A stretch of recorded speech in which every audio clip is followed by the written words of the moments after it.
Hello everyone, and welcome back to your favorite political satire show, With the Facts. I'm your host, Jack Kessler. And I'm Thomas Kohler. Let's get to it.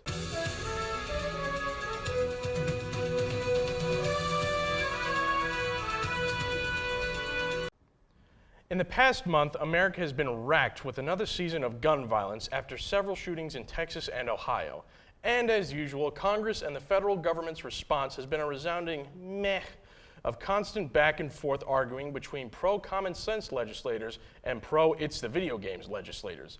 Now, this may not be news to anyone that the U.S. government is taking little action to stop gun violence, but the interesting news is about who is taking action in their stead: corporate America.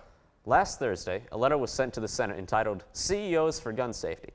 The letter was sent by a joint 145 CEOs of several different businesses and companies, with some of the more prominent members being the CEOs of Twitter, Walgreens, Uber, Dick's Sporting Goods, Gap, and even J.J. Abrams of Bad Robot Productions. When we can rely on the guy who made the Cloverfield movies to do more for the American public than our elected representatives, you know we're living in strange times. So as of right now, Walmart, Dick's Sporting Goods, Gap, and the guy who saved or ruined Star Wars, depending on who you ask, are outperforming the Senate when it comes to public interest and safety. Although I guess that's not exactly a high bar to surpass. Bombs, explosions, drones, millennia-old blood feuds. All this and more can be yours for the low, low price of entering that most palatial of estates, the Middle East. The world's foremost exporter of oil and religious fanatics is back in the news this week for both the former and the latter, after an unknown actor took a swipe at Saudi Arabia by using a drone to blow up the world's largest oil processing facility, which is consequently the Kingdom of Saudi Arabia's biggest cash cow. This attack also shows how vulnerable the global economy is to economic warfare, and how we need to find a way out of our addiction to oil.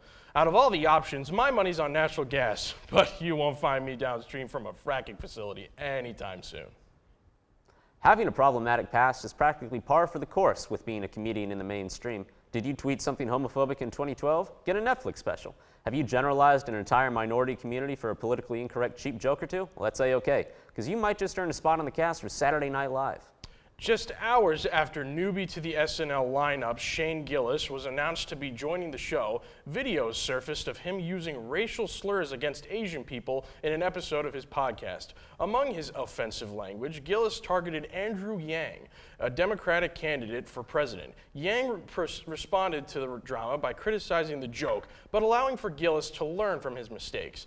I have an idea. How about Yang tests his $1,000 a month universal basic income on the producers of SNL so that maybe they could afford to hire some actually funny comedians?